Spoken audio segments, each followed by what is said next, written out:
भाजप पक्षात भांडणं लावण्याचं काम करताय. भांडणं लावणं ही भाजपची कौरवनीती, पण आम्ही हरणार नाही. सामनाच्या मुलाखतीत ठाकरेंचा हल्लाबोल.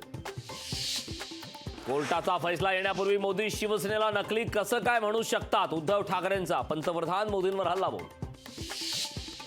उद्धव ठाकरेंची मुलाखत म्हणजे काळूबाळूचा तमाशा. चंद्रशेखर बावनकुळेंचा हल्लाबोल.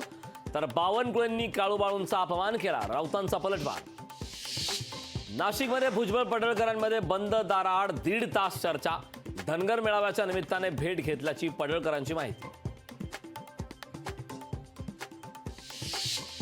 1999 पासूनच ठाकरेंना मुख्यमंत्रीपदाचे वेध. एका मराठी वृत्तपत्राच्या मुलाखतीत फडणवीसांचा ठाकरेंवर घणाघात.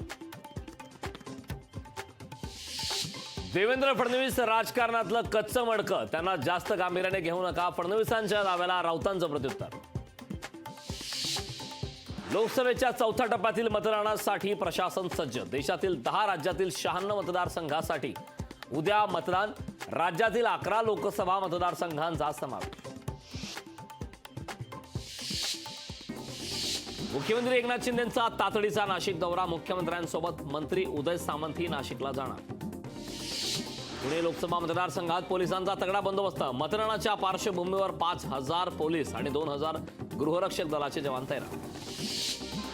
छत्रपती संभाजीनगरात 39 लाखांची रोकड जप्त. मोबाईल शॉपिंगमध्ये पकडली रोख रक्कम. 4 जण पोलिसांच्या ताब्यात. विमानतळ बाधित गावांचा नोटाला मत देण्याचा इशारा. दिबा पाटील. 27 गाव कृती समितीचा इशारा. जळगाव जिल्ह्यात अवकाळी पावसाची जोरदार हजेरी. अवकाळी पावसाचा केळी, ज्वारी, कांदा पिकांना फटका.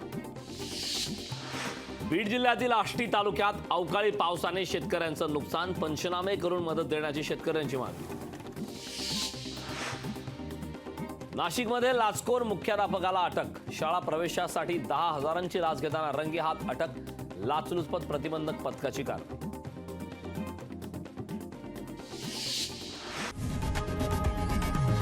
लोकशाही मराठी ऐका, पहा, जागरूक रहा.